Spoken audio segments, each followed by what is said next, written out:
Bonjour à tous et bienvenue dans ce Jojo Show numéro 69. Oui, bravo. C'est comme mon maillot de foot style. Ah, on est content, hein. Ah, parce qu'en fait le 69 c'est le Département du Rhône. département du Rhône. Au programme de l'actu aujourd'hui, de la famille de stars, de la noyade et un vieux charlatan. De toute façon Jojo, il y a que des histoires de charlatans, j'ai l'impression. Alors c'est parti pour le Jojo Show 69.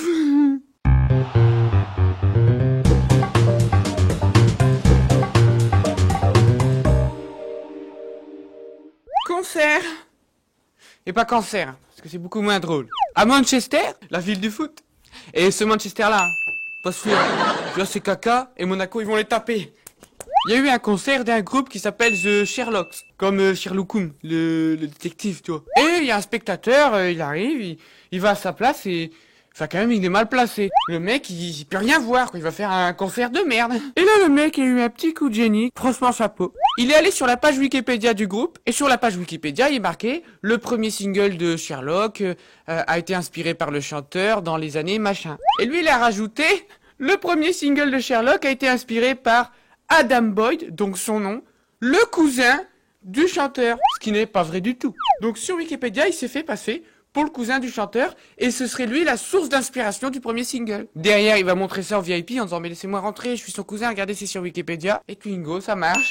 Le mec il va avoir le concert en VIP, easy. Chapeau, chapeau, c'est pas vraiment de l'escroquerie, parce que là c'est juste le videur qui est un peu teuteux. C'est la filouserie, mais c'est pas méchant. Merci Wikipédia pour tout ce que tu fais, pour quand tu aides les gens à faire leurs exposés à l'école, quand tu aides Jojo Bernard à faire ses rubriques internet, et quand tu aides les gens à se me placer en concert. Gardez l'astuce pour quand je ferai de Zénith. Pour l'instant, je vais au Spotlight de Lille, vous pouvez venir d'ailleurs. Tout le mois de mars, tout le mois d'avril. Je vous mettrai le lien en bas, comme ça vous pouvez venir, bien sûr, bien sûr. Noyade. En Ardèche, il y a un promeneur, il se balade, et puis qu'est-ce qu'il voit dans l'eau? Un corps comme ça qui flotte. Alors le gars, il est pris de panique, quand même bon réflexe, il appelle les secours, le SAMU, les pompiers interviennent vite. Le SAMU arrive, la police débarque, tout le monde arrive, on repêche le corps. Et là, c'est horrible. Bah, c'est un cadavre, quoi, le cadavre d'un petit ours. Un petit ours habillé, enfin, un grand ours.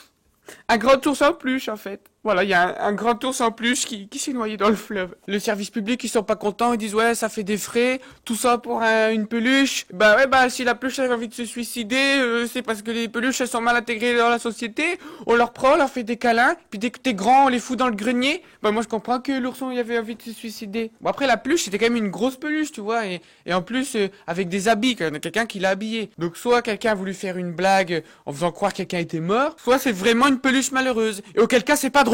Donc réfléchissez bien avant de faire des blagues parce que vous coûtez de l'argent à des impôts et puis derrière en plus ça peut... Cœur.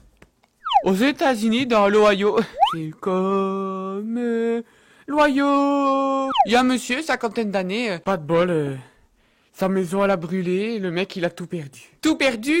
Non, parce qu'il va toucher son assurance de 400 000 $. Il faut savoir qu'aux États-Unis, les assurances, tu payes cher, mais derrière, t'es bien récompensé. Par contre, pour réussir à toucher ton assurance, faut vraiment qu'il t'est arrivé des trucs, parce que je peux dire que les enquêtes, elles sont fines. Hein. Et là, on se dit, un monsieur de 50 ans, sa maison, elle brûle, 400 000 $, c'est quand même bizarre. Donc, il y a une petite enquête. Et en enquêtant, eh ben... Bon, déjà, on s'aperçoit que le mec, il pue l'essence, parce qu'il y a de l'essence sur sa chemise, sur son pantalon et sur ses pieds. Donc déjà, t'as un petit doute. Tu dis, le monsieur... il pue l'essence, il pue l'arnaque aussi. Mais il fallait savoir que le monsieur cinquantenaire, eh ben, il était cardiaque, il avait un pacemaker. Et quand le vieux, il t'explique que sa maison, elle a pris feu, qu'il a dû s'enfuir comme ça dans les braises et qu'il a tout vu brûler, oh là là, pauvre de lui, bah, quand même, pour quelqu'un de cardiaque, ça doit être quelque chose d'éprouvant, hein. Donc, on a fait un petit check de son pacemaker, et le cardiologue, il a vu que, bah, le soir de l'incendie, bah, rien. Aucune adrénaline, pas de stress, il y a point S. Et derrière, aucune accélération du rythme cardiaque, donc pas d'effort physique. Donc pour quelqu'un qui fuit les flammes en courant, c'est un petit peu bizarre, hein, cette histoire. Donc le mec a été condamné pour usurpation d'assurance de je sais pas quoi. Donc bravo, il a perdu sa maison et son assurance. Et il va sûrement faire un petit peu de prison aussi, en prime. Ah là là, encore un qui va finir dans le fleuve. Et bon, je préfère que ce soit un vieux charlatan dans le fleuve que... un petit ourson, quoi.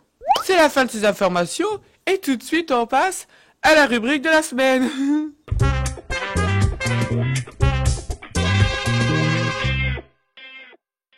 De quoi on va parler aujourd'hui? Eh ben, si t'es pas débile, t'as lu le titre de la vidéo, on va parler du ski. Alors, on dit merci Wikipédia, mais sur le ski, j'avais rien Wikipédia. Hein. Moi, j'ai dû aller chercher ailleurs, des sources que personne ne peut soupçonner. Non, pas du tout, ce n'est pas ça, chut. Bon déjà, là, je vais parler du ski, je vais parler que aux gens riches qui regardent le Jojo Show, parce que le ski, c'est pas un sport de pauvres, donc la moitié des gens, ils vont rien comprendre, ils vont juste rêver. C'est beau. Alors le ski, d'où ça vient? Ça vient d'un pays où qui fait de la neige, ça vient de la Scandinavie, donc le pays du petit Papa Noël. Alors déjà, 4000 ans avant JC, il y avait déjà des peintures rupestres, tu vois, et on voyait des bonhommes préhistoriques en ski, donc on se dit... Les mecs, ils avaient déjà eu l'idée de glisser, tu vois, sur la neige. Mais c'est pas cet argument qui a fait que le ski, maintenant, c'est un truc de ouf. À la base, le ski, c'était surtout un moyen de déplacement. En Norvège, en Suède, quand tu voulais te déplacer, le ski, c'était quand même sympa. Donc, c'était des vieilles planches de bois, et on les fixait avec des vieilles lanières en cuir. Et c'était de la fixation juste pour tenir la planche de bois. Hein. C'était pas les fixations comme maintenant, avec des ressorts qui te permettent, tu vois, que quand tu fais un accident, de te déchausser pour pas que tu te niques la jambe. Non, là, tu tombais... Et... tu te faisais mal. Bon après t'allais pas aussi vite qu'à l'époque, parce que c'était surtout du ski de fond, quoi. C'est surtout sur du plat. Mais qu'est-ce qui a développé le ski? Parce qu'aujourd'hui le ski, c'est de la compétition, c'est du sport. Mais à l'époque, qu'est-ce qui skiait? Eh ben c'était les militaires. Eh ouais, les armées norvégiennes et suèdes, c'est les premières qui avaient des skis. Dans les années 1540, je sais pas quoi, t'as eu la Suède qui avait fait la guerre de libération du roi. Eh ben les armées, elles étaient en ski. Papin. Et même encore maintenant, hein, les armées elles sont en ski. Ah, je peux dire que l'armée française, dans les Alpes, elle est de l'armée en ski. Hein. En même temps, dans la montagne, c'est un des meilleurs moyens de déplacement. Même James Bond, il fait du ski. Comme quoi, c'est un truc sérieux. Du coup, en Norvège, on formait les militaires à skier. Et c'est comme ça qu'est née la première école de ski, parce qu'on formait des gens à faire du ski. Mais c'est en 1861, donc quand même presque 300 ans après, que là, on a eu la première école de ski. Et après, les gens, ont commencé à maîtriser le truc. En 1867, première compétition de ski. Et là, on commence à dire, le ski, en fait, ça peut être cool. Et derrière... En 88, il y a un mec qui s'appelle Nansen, un Jürgen norvégien, qui a traversé le Groenland en ski. Et ça a fait le buzz, les gens ils ont partagé sur Facebook et tout en 1888. Et les gens se sont dit, le ski, c'est trop stylé, c'est la mode. Et là, ça commence à s'exporter en Europe. Et donc c'est dans les années 1900 qu'en France, le ski, ça commence à être cool. Donc au départ, il y a quand même pas grand chose. C'est surtout à Chamonix ou Grenoble, tu vois, des grosses villes qu'on faisait du ski, parce que dans la montagne, il y avait que des petits villages. D'ailleurs, Chamonix, c'est là où il y a eu le premier Jeux Olympiques d'hiver, en 1924. Et ça, mon gars, ça a participé au buzz de ouf, parce qu'en 1924, t'avais plus Facebook, t'avais aussi Twitter, et là, les gens, ils sont tweetés à mort. Donc derrière le ski, petit à petit, ça prend. Bon, après, je t'avoue que pendant les années 39-45, il y a eu une petite période où les gens, ils allaient plus trop en vacances. Mais c'est dans les années 60 où là, on se dit... Le ski, c'est un business, faut investir. Et c'est là qu'on développe les villes en altitude. Parce qu'à l'avant, c'était des villages pourris. Maintenant, on fait carrément des buildings et tout pour accueillir des gens. Avec des hôtels et tout là qui seront vides la plupart du temps de l'année et qui seront pleins au mois d'hiver. Parce que la France, c'est quand même le plus grand domaine skiable d'Europe. Et ouais, mon gars, 8 millions de skieurs par saison. Ça en fait du monde, mais t'inquiète pas, hein. On a les installations qu'il faut. Dire les plus grands télésièges de France, ils font 3000 personnes par heure. Moi, mon spectacle, je fais 120 personnes par semaine. C'est ce qui est bien. Mais le télésiège, il doit être vraiment marrant parce que tout le monde va le voir. Mais au moins, avec toi, on n'a pas froid.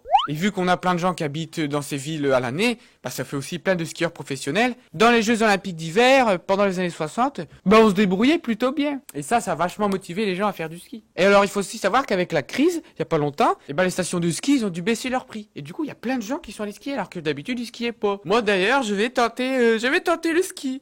Peut-être qu'on fera une vidéo, c'est pas faux. J'ai envie d'essayer. Mais attention, hein, c'est dangereux le ski. On a encore vu cette semaine, il y a une avalanche, parce que les gens, ils font du hors-piste. Ce qu'ils font, non. Les gens qui font sur la piste, c'est vraiment des gros blaireaux. Moi, j'aime bien quand la neige est fraîche et je ne fais que du hors-piste. Ok, c'est bien de faire du hors-piste, c'est plus agréable. C'est bien. Mais le problème, c'est que c'est pas pour toi. Le problème, c'est que c'est pour les gens qui sont en dessous. Et on a encore eu l'exemple cette semaine à Tignes. Voilà, les mecs, ils vont faire du hors-piste. Ils déclenchent une avalanche, ça tombe sur les pistes, hop, 10 morts. Merci beaucoup. Bravo. Chaque année, t'as au moins 30 morts avec des avalanches. Donc faites gaffe. Petite question, DJ, il glisse sur quoi en fait le ski? Sur la neige. Eh ben non, il glisse pas sur la neige, il glisse sur l'eau. Boum, allez. Parce qu'en fait, quand ton ski il arrive, la neige elle vient, tu sais, il est comme ça. Donc elle vient, elle se frotte, et du coup elle fond, ça devient de l'eau. Et hop, tu D'accord. glisses sur T'as l'eau. déjà essayé de faire du ski à la piscine? Bah, le ski nautique. À la piscine? Bah ouais, bah moi j'ai un copain, il nage vite, je m'accroche à lui. Ouais alors ouais non mais à la piscine c'est parce qu'il y a beaucoup d'eau. Et du coup bah comme tous les trucs du monde, si tu mets plein d'eau, après ça colle, ça fait ventouse. Et c'est pour ça qu'on met du fart sur le ski. Comme de la glace? Parce que le fart, ça veut dire prout en anglais. Donc c'est un truc qui empêche, tu vois, ça pète et ça enlève. Et puis c'est pour ça que sur tes skis, t'as des petites rayures. Comme ça l'eau, elle glisse bien, tu vois. Elle stagne pas, ça fait pas ventouse. Merci Jojo Bernard et Jamy Gourmaud. J'avoue aussi que Jamy m'a un peu aidé. Merci à Télémark le Norvégien pour ton ski. Et merci l'armée française d'avoir développé le ski jusqu'en 1914. La morale de cette histoire, c'est que si tu veux faire du ski, eh ben, soit faut être riche, et si t'es pauvre, faut que tu t'engages à l'armée. Voilà, c'est la fin de ce Jojo Show rubrique. J'espère que ça vous a plu. La semaine prochaine, malheureusement, il n'y aura pas de Jojo Show. Eh ben, parce qu'en fait, moi, bah, vu que maintenant je fais des spectacles, ben, j'ai gagné un peu de sous.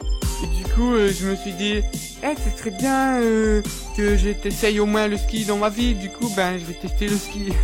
En plus, j'ai des copains à footstyle, ils vont au ski et ils m'ont invité. Alors, du coup, je vais pouvoir essayer le ski. Oh, j'ai trop hâte. Du coup, je vous dis à bientôt, que ce soit sur mon spectacle ou sur Jojo Show. Salut l'internet. Au revoir.